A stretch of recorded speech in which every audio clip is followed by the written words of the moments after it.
Buenas noches a todos, bienvenidos a un nuevo encuentro virtual del posgrado de anestesia y analgesia. Como veníamos haciendo anteriormente, todos van a poder activar su micrófono y su cámara con el fin de que la clase sea mucho más participativa y más dinámica. Ahora, cuando termine la introducción, los voy a ir pasando a todos a panelistas. Seguramente les va a aparecer un cartel que les dice que los quiero pasar a panelistas. Por favor, acepten ese cartel, así pueden todos activar su micrófono y su cámara. Y finalmente, pedirles por favor que cuando finalicen la participación en el posgrado, silencien el micrófono, más que nada para evitar ruidos que sean ajenos a la clase, quizás como ruidos de fondo o alguna conversación. Así que nada, muchísimas gracias y Mario, cuando quieras puedes comenzar a compartir la pantalla y arrancar con el clase. Muchas gracias a todos. Vale, muchísimas gracias, que estamos otra vez hoy hablando de un fenómeno bastante complejo, no solo para diagnosticar, sino también para tratar en nuestros pacientes. Y me refiero al dolor neuropático como una patología mucho más frecuente de lo que podemos creer en, en nuestros pacientes. Y comencemos, por supuesto, definiendo lo que es el dolor neuropático. Es una sensación desagradable que está generada por un daño en el sistema nervioso central o periférico. Esto significa que este es el único modelo de dolor de todos los que existen, y ya saben por el posgrado que hay más de un modelo de dolor que no involucra desde el punto de vista fisiopatológico a los nociceptores en la ecuación, y por lo tanto el manejo farmacológico también varía a partir de esa particularidad. Además, es un dolor complejo, heterogéneo, cuyos eventos neurobiológicos son exacerbados, prolongados, evocados. Me gustó mucho ver en el chat de WhatsApp que muchos de ustedes vieron la clase, y vieron la clase porque escucharon los gritos que salían en la clase. Y ya les voy a explicar de dónde vienen esos gritos. No son fantasmas que hay en la presentación, aunque uno de los modelos más comunes de dolor neuropático es algo que se conoce como síndrome de miembro fantasma o dolor por miembro fantasma, que está muy bien descrito en medicina veterinaria, en medicina humana, quiero decir, y cuyos eventos neurobiológicos son exactamente así, exagerados, prolongados, evocados, y que no hay ninguna razón fisiológica o fisiopatológica como para que esto no ocurra en nuestros pacientes veterinarios. Dice Cata que ponga eso en letras chiquitas para los miedosos como yo. Sí, perdón, Cata, es verdad. La próxima vez voy a poner una advertencia, y que además salen fantasmas, porque ustedes vieron, salía Gasparín, salía el jinete sin cabeza, salía Freddy Krueger, en fin, bueno, nada. Eso significa que vieron la clase, y eso me alegra mucho, como quiera que sea. Ahora, ¿qué es lo que está en juego acá en estos pacientes? Definitivamente la calidad de vida. La calidad de vida de los pacientes con modelos de dolor neuropático está afectada de tal manera que tengamos una idea de lo que pudiera ocurrir en medicina humana. En medicina humana, muchos pacientes con dolor neuropático toman la decisión de suicidarse, porque es insoportable lo que viven, la experiencia que viven, cómo la viven, cosa que nuestros pacientes veterinarios no es técnicamente posible, o al menos eso es lo que sospechamos, eh, porque esa decisión de poner fin a la vida, pues vaya, tiene mucho más que ver con las decisiones que podemos tomar nosotros los humanos, aunque estoy seguro que un paciente veterinario con dolor neuropático, si tuviese la posibilidad o la oportunidad, y por supuesto no fuese tratado por alguno de ustedes que están recibiendo todo este entrenamiento en anestesia y en analgesia, seguramente quisiera tomar esa decisión. Así que la calidad de vida es lo que finalmente está en juego.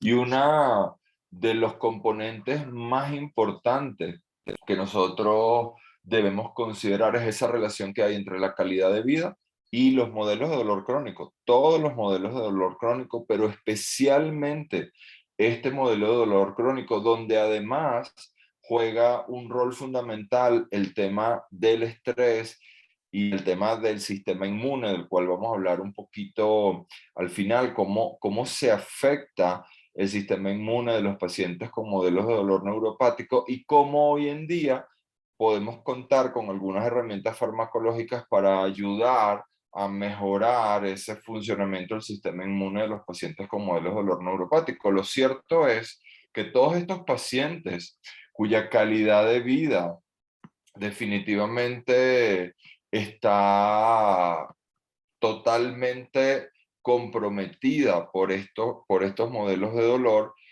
sus respuestas frente a los estímulos también están comprometidas, porque el estrés al que están sometidos totalmente o generalmente hace que sus respuestas frente a los estímulos dolorosos también sean diferentes y deficientes. Ahora, debemos poder diferenciar el dolor nociceptivo, que es este dolor, digamos, tradicional, por usar un adjetivo o por usar una palabra que lo defina, tradicional, eh, que, que manejamos habitualmente y que está relacionado con los nociceptores, que es un modelo de dolor que en principio te protege, que inclusive podría llegar a ser autolimitante y que está relacionado con un daño a los tejidos, versus el dolor neuropático, donde no hay una alteración de los nociceptores, no tiene ninguna función protectora, es un dolor que de plano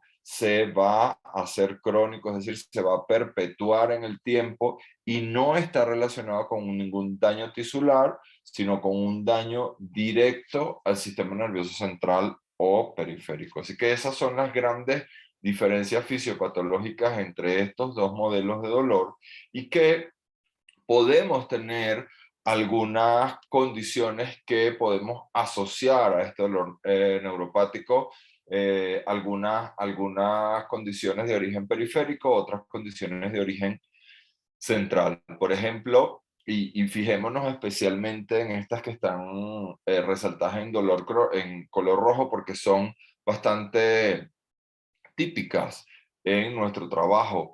El dolor postmastectomía, donde se genera una cicatriz muy grande. Las cicatrices son unas de las condiciones que generan dolor neuropático, los dolores de miembro fantasma asociados a amputación, la neuropatía neoplásica infiltrativa, en este caso no está resaltada, pero sí hay una relación importante porque, como vieron en la clase de dolor oncológico, pues se dieron cuenta que los modelos de dolor oncológico usualmente son mixtos, es decir, tienen orígenes nociceptivos, pero también tienen orígenes neuropáticos, la neuropatía por distemper, las cicatrices que ya comentamos, las neuropatías post-caudectomías, que obviamente están eh, asociadas a una amputación. Neuropático y neurogénico ya lo vamos a ver. Dame un segundo. Dame un segundo. Mira, te estaba leyendo la mente, Cata. Aquí está. Otra cosa que debemos diferenciar es el dolor neuropático del dolor neurogénico. El dolor neuropático es una condición crónica. Se perpetúa en el tiempo. Se perpetúa en el tiempo. Es decir, estos pacientes no se van a curar, van a vivir con esta condición el resto de su vida y es nuestro deber, nuestra responsabilidad hacer que estos pacientes tengan la mejor calidad de vida posible. Y está asociado el dolor neuropático a una sensibilización periférica y central, asociada obviamente a una lesión que puede ser periférica y o central. Mientras que el dolor neurogénico, estoy seguro que todos en algún momento de nuestras vidas hemos vivido esa perturbación transitoria, afortunadamente transitoria, donde no hay una sensibilización central o periférica es una respuesta limitada en el tiempo, pero que tiene una altísima intensidad y una muy corta duración. A ver, Cata, a ver que espero que estés allí, Catalina. ¿Alguna vez, Catalina, no sé, estado caminando por tu casa, por el hospital, y le has dado así con el codo a un bordecito de la pared? Y eso hace que vaya una corriente eléctrica que te recorre todo el brazo, el hombro, el cuello, el cerebro, ¿sí? Eso es dolor neurogénico. Eso es dolor neurogénico que al cabo de unos segundos, a veces más, a veces menos, pasa, pero es muy, muy desagradable. Eso es una sensación neurogénica versus una sensación neuropática, que es esa exactamente, tocayo. Se te reinicia el módem. Mientras que la condición neuropática se perpetúa en el tiempo. Ahora, los cambios celulares que ocurren en el sistema nervioso, ya sea central o periférico, y que resultan en una sensibilización, a ver, voy a reexplicar esto. La sensibilización periférica y central ocurre por cambios celulares que ocurren a nivel del sistema nervioso central y periférico. Es decir, eso hace que el comportamiento del sistema nervioso central de los pacientes se modifique, el fenotipo del sistema nervioso central de los pacientes se modifique. Ya vieron, no recuerdo si ya se dio, pero si no se ha dado la clase de dolor crónico, yo creo que ya se dio como quiera que sea. Estoy seguro que el doctor Marcelo Sisman les comentó que los pacientes con modelos de dolor crónico, sin importar el origen del dolor, y uno de los modelos de dolor crónico es el modelo de dolor neuropático, tienen cambios fenotípicos en su sistema nervioso central, lo que hace que el comportamiento de ese sistema nervioso central sea diferente. Y uno de los cambios o de los resultados de esos cambios es la optimización y persistencia de la transmisión de los estímulos nociceptivos. Es decir, ese sistema nervioso central y periférico se acondiciona y modifica su fenotipo para transmitir estímulos nociceptivos de una manera más eficiente. Lo cual, obviamente, desde el punto de vista de la enfermedad, es un gravísimo problema porque estamos hablando de individuos que tienen ahora un sistema nervioso central y periférico reacondicionado para transmitir información nociceptiva de manera eficiente. Religión. Aquí era donde venía. Estaba haciendo un trabajo de religión con José y Luis Miguel. Mañana dice que si podemos ir a su Los casa para micrófonos, grabarlo. doctores, por favor. Ya. Para que quede mejor que Los juntarlo. micrófonos, por favor. Gracias. Aquí era donde venían los gritos. Aquí era donde venían los gritos y donde voy a poner las letras chiquitas para que no se me asusten la próxima vez. Y tiene que ver con... no, lo que suena, Peter, es... Estoy en Ciudad de México y a alguien se le ha ocurrido usar fuegos artificiales hoy. No puedo evitarlo. Estamos celebrando la clase de hoy, como quiera que sea. ¿Sí? Son fuegos artificiales.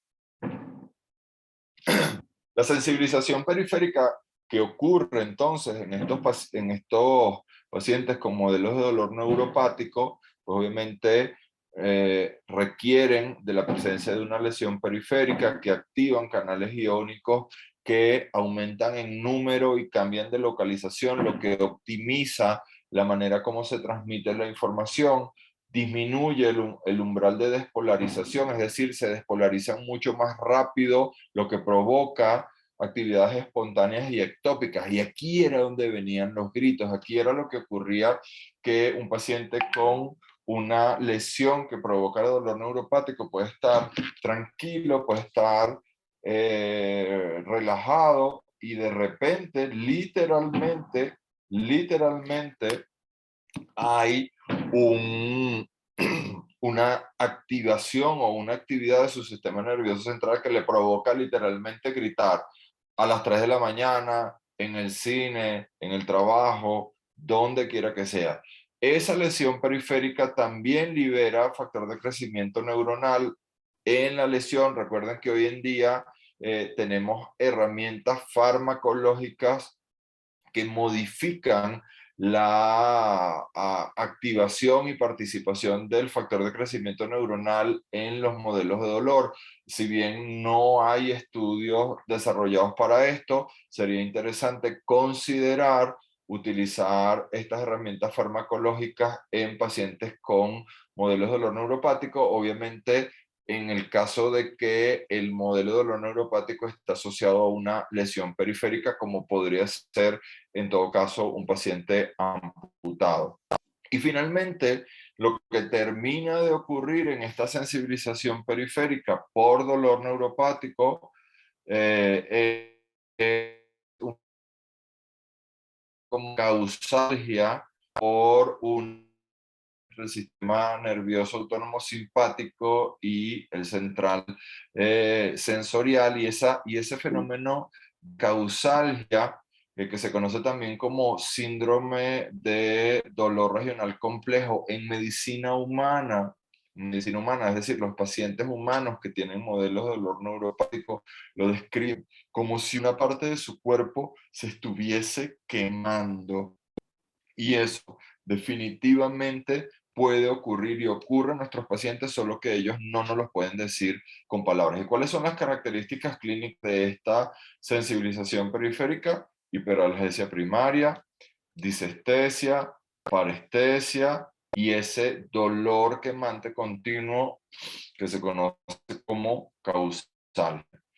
Y finalmente, la sensibilización central a partir de la sensibilización periférica, donde interactúan o intervienen las células gliales, y aquí vamos a ver la relación que tienen más adelante estas células gliales, el sistema inmune y lo que podemos hacer nosotros para modular o controlar esto, pero finalmente lo que ocurre es una liberación prolongada de neurotransmisores excitatorios en las vías aferentes primarias, aumento de la concentración de calcio intracelular en el haz dorsal de la médula espinal, lo que provoca un estímulo de los receptores NMDA. Por eso, una de las herramientas farmacológicas que podemos considerar a partir de ahora en estos pacientes con estos modelos de dolor van a ser fármacos que modulen la expresión de los receptores NMDA.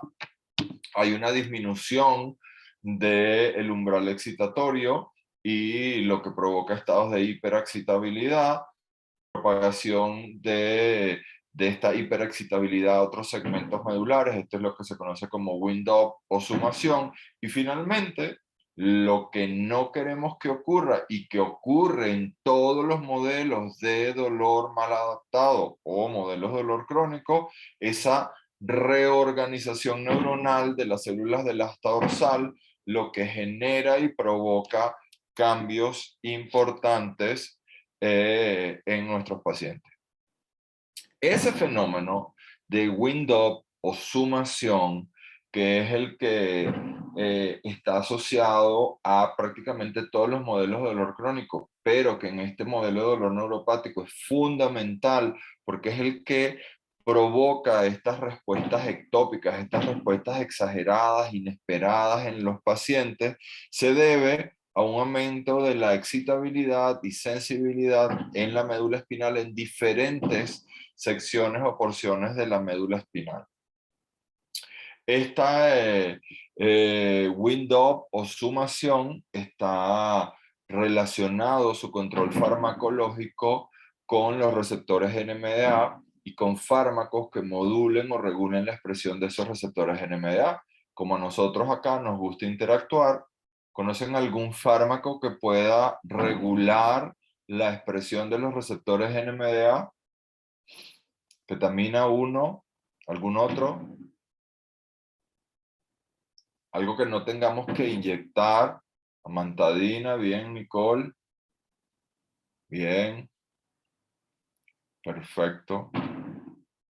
Y los cannabinoides, el CBD, ¿podrá regular la expresión de los receptores NMDA? Exactamente también. Así que tenemos varias opciones farmacológicas a considerar a partir de ahora. Muy bien. Vean esto, yo les he contado a muchos de ustedes en este mismo posgrado o en otros encuentros que hemos tenido que yo soy absolutamente disléxico. Soy disléxico hablando, leyendo, escribiendo y a veces hasta pensando. Pero esta vez no me equivoqué. Esta vez sí quise escribir desensibilización central. Esto no es un error asociado a mi dislexia, porque en cualquier otra ocasión hubiésemos podido leer esto y yo mismo hubiese dicho, oh, Mario, otra vez te equivocaste. No, no, no. Pero esta vez escribí desensibilización central, que es un mecanismo del sistema nervioso central que favorece el desarrollo y mantenimiento de los modelos de dolor neuropático y está asociado a la disminución, al bloqueo, a la falta de modulación o de los mecanismos endógenos de modulación. Es decir, los pacientes con modelos de dolor neuropático instaurado tienen déficit en sus centros moduladores del dolor, lo que hace en todo caso que sus respuestas, por supuesto, sean mucho más potentes y más exageradas. Entonces esto sí está correcto, se llama desensibilización central. Y recuerden que ya estamos formando el grupo de disléxicos anónimos para el que quiera acompañarme. Yo sé que no estoy solo y que muchos de nosotros tenemos y vivimos esta condición. Perdón. La hiperalgesia secundaria asociada a modelos de dolor neuropático, recuerda una lesión en el sistema nervioso central o periférico, pero que puede propagar la sensación dolorosa a tejidos circundantes a la lesión, es decir, no exclusivamente, no únicamente al lugar de la lesión. Por ejemplo, en los pacientes amputados, y hablo de amputaciones mayores, miembros, por ejemplo, miembros anteriores o posteriores, ahí tenemos diferentes lugares de donde se genera información nociceptiva. Uno es la cicatriz quirúrgica, pero también otro es la lesión neurológica que ocurre o se provoca en el nervio del miembro amputado. Y por eso llegamos a este concepto de dolor de miembro fantasma que cada vez estamos tratando más de, no de entender, porque digamos la fisiopatología de la condición está, sino más bien de tratar en nuestros pacientes veterinarios. Y les voy a hacer una pregunta. ¿Tienen muchos pacientes amputados ustedes en su clínica? ¿Tienen muchos pacientes amputados? Los leo. Ahí está mi gran maestro comentando lo que es una absoluta realidad. Nosotros hablamos de, Jenny, mira esto, mira esto. Nosotros hablamos de pacientes con síndrome de miembro fantasma. Hablamos de pacientes con síndrome de miembro fantasma y pensamos automáticamente en pacientes a los que les amputamos un miembro anterior o posterior. Pero ¿qué tal todos estos? ¿Qué tal a los que les cortábamos las orejas? Porque yo, Mario Marzuk, en algún momento de mi carrera profesional esto estuvo de moda y yo lo hice o yo participé del procedimiento y eso está en mi karma. Eso está en mi karma. Cuando a mí me toque rendir cuentas me van a decir, ah, ¿te acuerdas de las orejitas que cortaste, verdad? Ah, bueno. Ah, bueno. O las colitas que cortamos. ¿Cuántas colitas hemos cortado asumiendo de que no le duele y que cuando gritaron, gritaron porque estaban separados de su mamá? Todos estos son pacientes amputados. Amputaciones de alto impacto, básicamente visuales, porque la verdad es que desde el punto de vista fisiopatológico es prácticamente lo mismo, pero, y me refiero a los amputados de miembros anteriores o posteriores, pero las caudectomías, y también no solo hay caudectomías estéticas, también hay caudectomías por fracturas, caudectomías por tumores, caudectomías por traumatismo, ¿sí? Pero que definitivamente convierten a ese paciente en un paciente con un modelo de dolor neuropático, como quiera que sea. Este es un paciente con dolor neuropático, este es un paciente al que no le hemos amputado absolutamente ningún miembro, pero que tiene una cicatriz inmensa, una cicatriz que, de paso, doctores, es absolutamente innegociable. Y cuando me refiero a absolutamente innegociable, es que así es la cirugía oncológica. La cirugía oncológica, desde el punto de vista del manejo del dolor, a veces es peor el remedio, entre comillas, que la enfermedad. Porque podríamos ver en la imagen superior donde se ve tal vez uno, quizás dos tumores, y que no están ni, ni ulcerados, ni sangrando, ni necrosados, ni mucho menos, y aún así la cirugía implica quitar toda la cadena mamaria, inclusive con los ganglios linfáticos de la cadena, el ganglio no, perdón, el tejido linfático de la cadena. No hay ganglios linfáticos, hay nódulos linfáticos de la cadena, y generar una cicatriz que es del tamaño de la perra. Y si somos absolutamente estrictos, esa misma paciente probablemente 3 semanas después, 4 semanas después, 6 semanas después, venga a quitarse la otra cadena mamaria, si es que no se quita en una sola, en un solo evento quirúrgico. Así que este también es un paciente con una cicatriz muy grande y que debemos manejarlo como un paciente con dolor neuropático.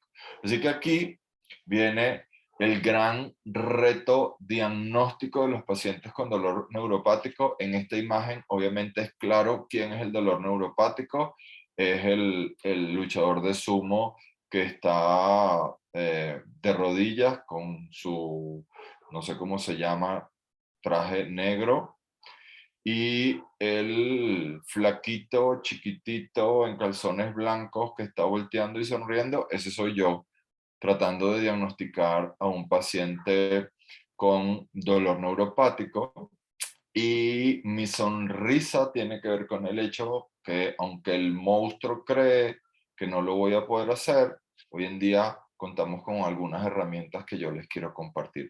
La más importante de todas, y probablemente la que más impacto va a causar a la hora de tomar decisiones, es la historia clínica del paciente, saber si ha tenido trauma, saber si ha tenido enfermedades que podamos asociar a modelos de dolor neuropático como distemper o diabetes, relacionar el dolor con esas condiciones y, de manera inevitable, hacer un examen neurológico.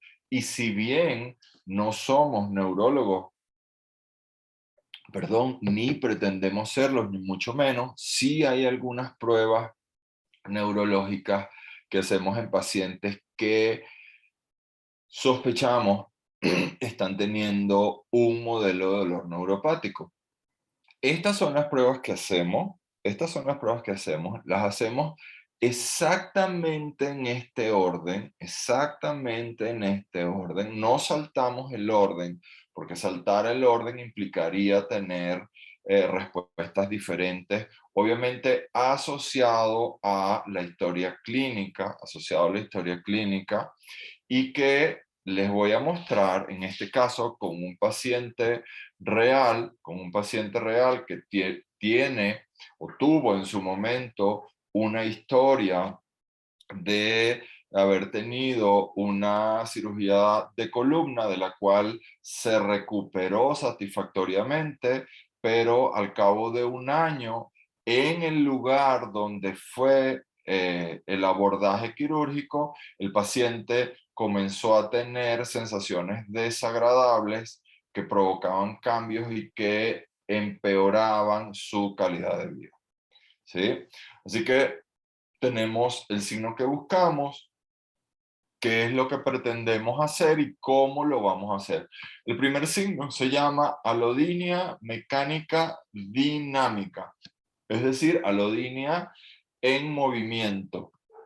Lo que vamos a tratar de hacer es o lo que debería ocurrir es que una ligera presión en movimiento que no debería generar dolor, ahora genera dolor o al menos una sensación desagradable. Y para esto usamos una brochita, un algodón o una gasa. Fíjense.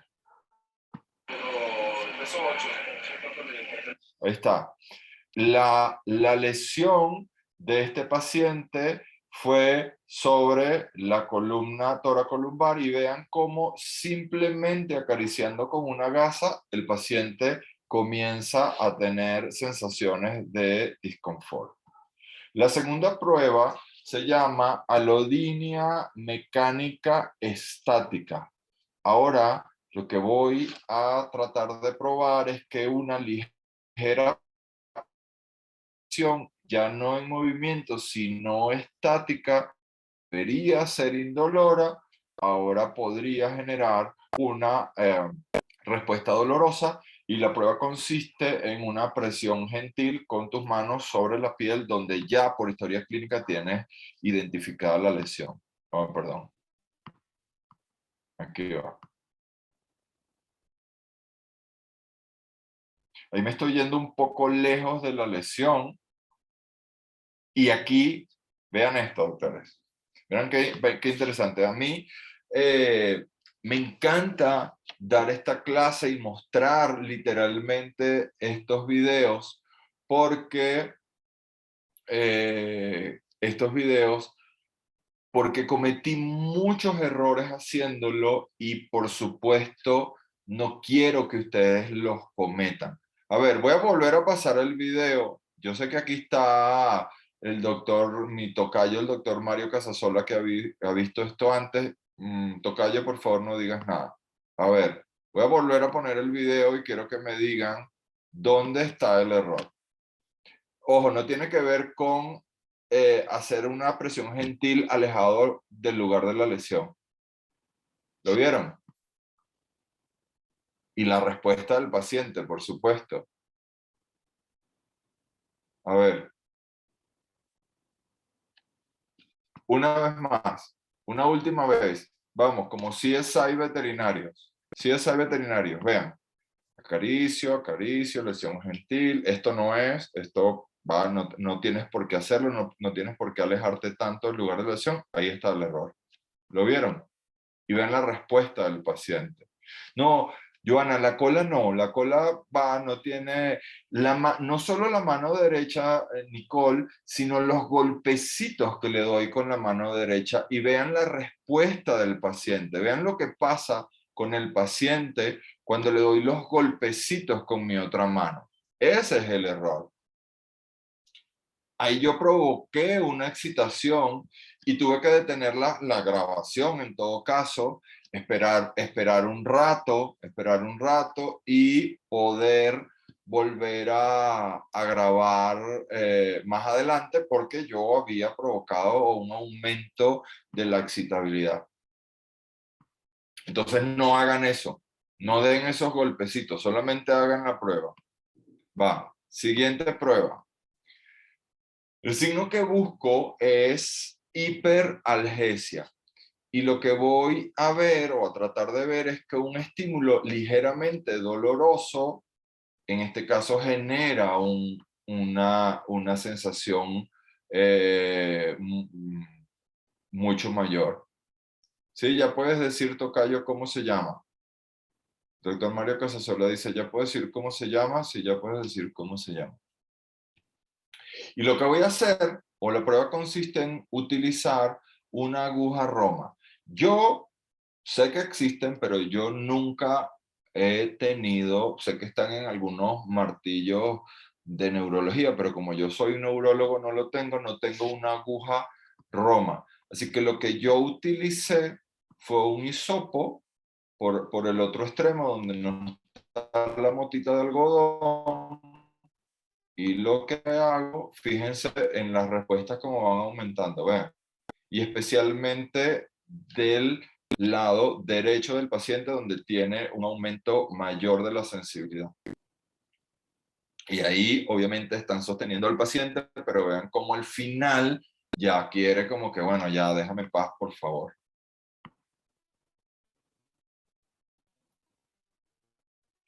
La cuarta prueba, recuerden, se hacen exactamente en este mismo orden, es la sumación temporal. Se define como la aplicación repetitiva de estímulos que deberían ser inocuos y que debíamos tratar de que sean idénticos en cuanto a la intensidad, pero en la medida que se repiten estos estímulos, entonces aumenta la sensación, y la prueba consiste en hacer pinchamientos a intervalos de 3 segundos, es decir, 1, 2, 3, cambio, 1, 2, 3, cambio, por un tiempo de unos 30 segundos. Por esto usamos una pinza mosquito. Voy con el video. Vean, ¿están viendo? Y vean la incomodidad del paciente. ¿Lo ven? Si tienen un paciente amputado, especialmente de miembros donde es más impactante los cambios, pueden hacer todas estas pruebas para que vean. Aquí viene otra prueba que incluyó un error mío. Repito, es buenísimo aprender de los errores, especialmente si son de otros, es decir, que no me pasaron a mí. La prueba se llama, o el signo que buscamos es alodinia al frío. Siempre se hace primero la alodinia al frío y después la alodinia al calor, porque el estímulo calórico es mucho más potente que el asociado al frío. Y lo que hacemos, un estímulo frío que debería ser indoloro, en este caso genera una sensación de incomodidad, y lo que tenemos que hacer es tocar la piel con objetos que estén, vean esta temperatura, 20 grados centígrados, es decir, que estén fríos, pero que no sean un bloque de hielo. No sirve poner o utilizar una pieza de hielo, porque en la medida que vamos haciendo la prueba, lo que vamos a lograr en todo caso es desensibilizar. Pero mi error no fue usar un bloque de hielo, mi error consistió en que yo lo que hice fue colocar mi martillo percutor en la heladera, una heladera que tenía controlada justamente a 20 grados, lo dejé ahí, no sé, toda, casi que la tenía desde la noche anterior para asegurarme de que estuviese a 20 grados, y comencé a hacer los estímulos. Y aquí había frío, cuando lo volteé había frío, y ya no hay más frío. Ya ese tercer y cuarto estímulo no tienen suficiente temperatura para generar el cambio. Lo que yo hago ahora es que en una heladera que puedo controlar a 20 grados, una heladera, refrigerador, nevera, dependiendo de dónde estén, que puedan controlar a esa temperatura alrededor de 20 grados centígrados, pueden poner un objeto más grande, o pueden poner varias bolsas o botellas de fluido, tienen que ser varias para que se mantenga la temperatura, y con eso hacen la prueba. La alodinia al calor, ahora usamos un estímulo caliente que no debería generar dolor, ahora genera dolor, y por supuesto la temperatura de ese objeto no debe superar los 40 grados, porque por supuesto, aunque no tengas dolor neuropático, cualquier cosa que esté a una temperatura muy alta te va a generar una respuesta dolorosa. Aquí sí, se me activó el chip y utilicé una bolsa de fluido calentada a 40 grados. Este sí mantiene la temperatura mucho más tiempo. La respiración del paciente a lo largo que va aumentando la prueba, cómo cada vez está con más disconfort, cómo está respirando cada vez más, de manera más exagerada, porque por supuesto lo que yo estoy provocando es exacerbando ese modelo de dolor neuropático. Y la última prueba se llama alodinia mecánica profunda. Aquí voy a hacer una presión un poco más fuerte, inclusive ahora sí, alejada del lugar de la lesión y que incluya músculos, articulaciones, y observo la respuesta. Perdón.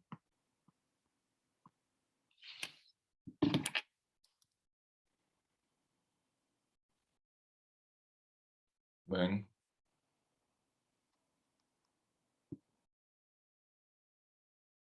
Vean.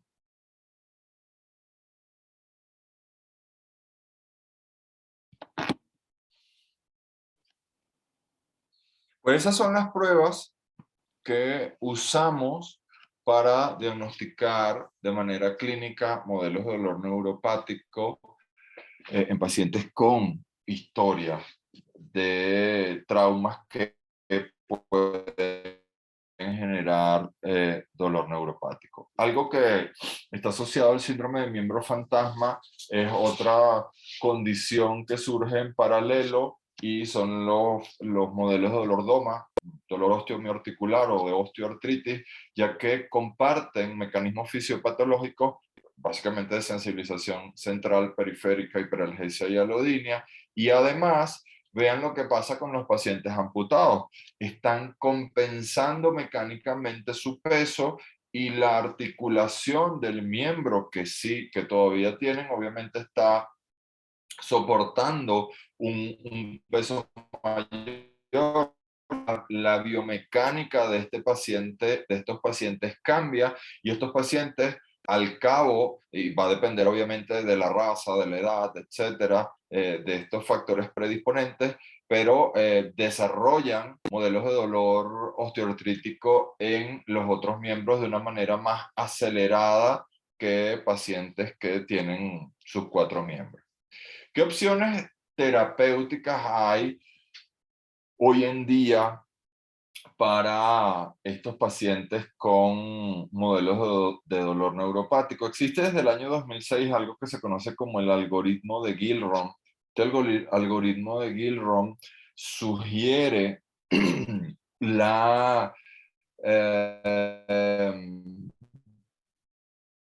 utilización de ciertos fármacos, pero a partir del año 2017, la Sociedad Británica de Dolor o de Medicina del Dolor ha hecho una revisión de los modelos de dolor neuropático asociados a síndrome de miembro fantasma.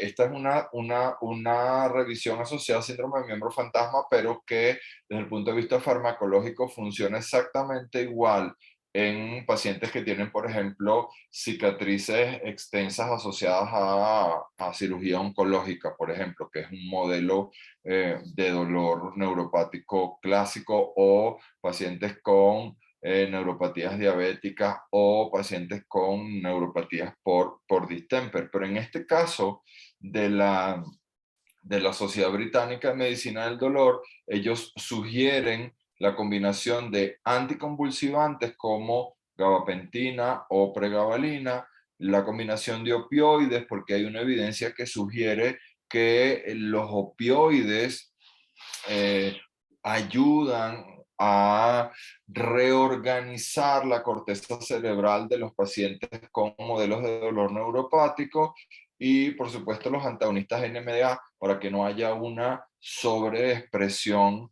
de glutamato que favorezca los estados de sumación o de window.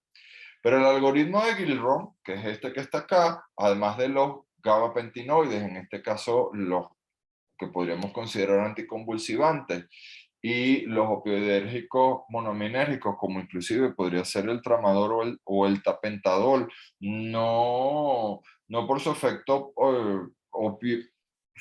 opioide, sino más bien buscando su efecto inhibidor de la recaptación de serotonina, norepinefrina.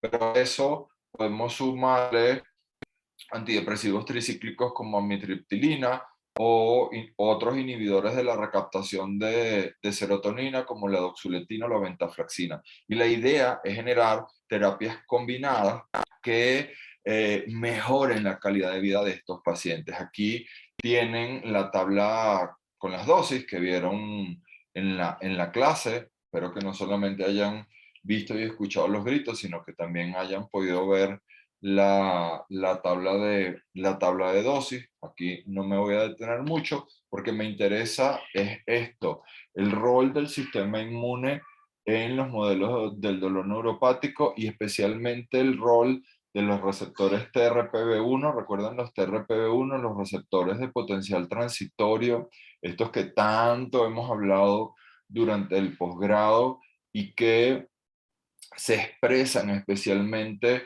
en modelos de dolor crónico, cualquier modelo de dolor crónico, y especialmente en los modelos de dolor crónico neuropáticos, y el rol de la microglía, esta parte del sistema, esta parte no neuronal del sistema nervioso, pero células que tienen la capacidad de inflamarse y que tienen la capacidad de perpetuar los estadios inflamatorios y en consecuencia los estadios dolorosos, y que hoy en día sabemos que esa microglía, esas células gliales, su actividad neuroinflamatoria la podemos controlar, la podemos modular, la podemos regular a través de la utilización del sistema endocannabinoide que todos los animales tienen, es decir, promover la actividad de los receptores CB2, en este caso, que son los que se expresan más abundantemente en estos modelos de dolor, y agonizar esos receptores con CBD, CBG, THC, CBN, CBDA. Es decir, en los pacientes con dolor neuropático, hoy en día estamos utilizando, además de los fármacos asociados al algoritmo de Gilrom o lo que sugiere la Sociedad Británica de Medicina del Dolor, también usamos cannabinoides. Así que, en conclusión, doctores, esta clase que tiene que ver con un modelo de dolor complejo en su entendimiento porque no hay nociceptores involucrados en esta ecuación, así que a los pacientes con dolor neuropático, salvo que sean pacientes que en paralelo han sido diagnosticados con modelos de dolor DOMA, dolor osteomiorticular, no utilizamos AINES porque la verdad es que no hacen nada, no hay nociceptores o no son eficientes ya que no hay nociceptores involucrados en la ecuación. Son, repito, difíciles de manejar, Muchas veces el comportamiento del paciente se parece a cualquier otro modelo de dolor, se lamen, se rascan, claudican, en fin. Así que tienen que manejar muy bien y muy eficientemente la historia clínica de tus pacientes para poder correlacionarlo con la condición clínica que tenga. Pues tienes que hacer esas pruebas neurológicas que les compartí los videos y que pueden estar viendo todo el tiempo en las clases grabadas, y genera una terapia combinada que, en mi opinión personal, o al menos esto es lo que yo hago con mis pacientes, siempre incluye un gabapentinoide, siempre incluyo un antagonista NMDA, en este caso mantadina, por la facilidad de darlo vía oral. En los casos que se me complican más, también incluyo antidepresivos tricíclicos como amitriptilina, y hoy en día prácticamente en todos estos pacientes utilizo cannabinoides. E inclusive en los pacientes que tienen dolor neuropático asociado con cicatrices, utilizo presentaciones tópicas de cannabinoides porque sabemos la relación que hay entre esos modelos, esas sensaciones a nivel local y la posibilidad de utilizar de manera local estas pomadas, estos ungüentos con CBD.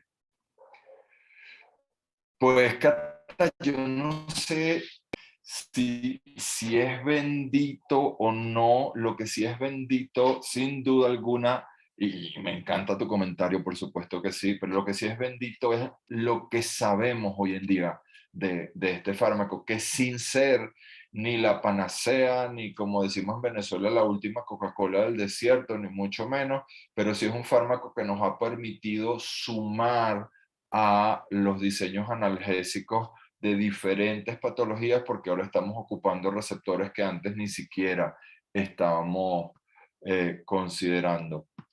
Como siempre, saben que seguimos en contacto no solo por el chat, donde está mi número de teléfono, sino también por mi cuenta de Instagram, que todos ustedes saben es una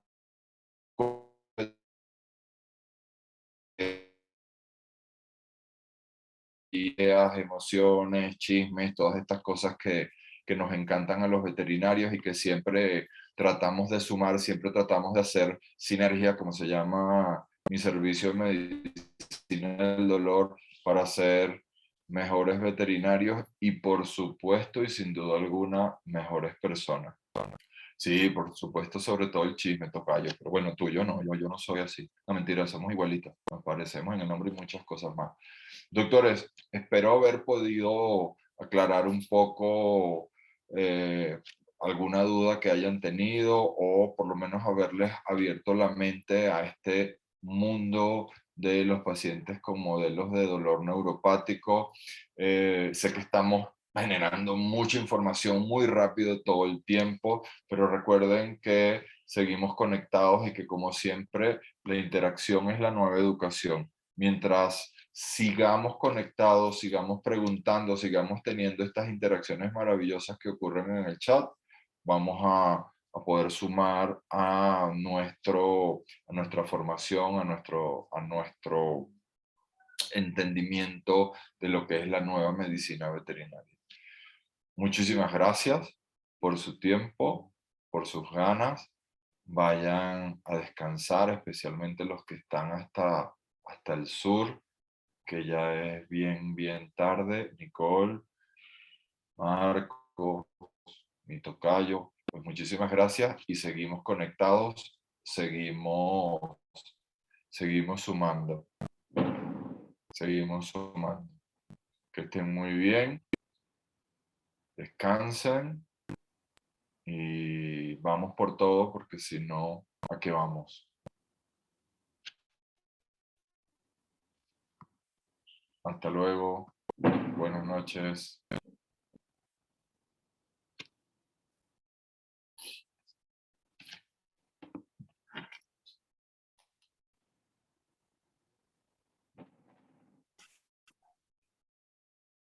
Gracias, Mario. Gracias a todos por haber participado de la clase. Si no queda ninguna duda, podemos dar por concluida. Les recuerdo que el día de mañana van a poder ver el link de la clase grabada en el campus virtual. Cualquier duda o Muchas consulta la gracias pueden hacer por el foro o y bien hasta por luego. el grupo del curso. Muchas gracias.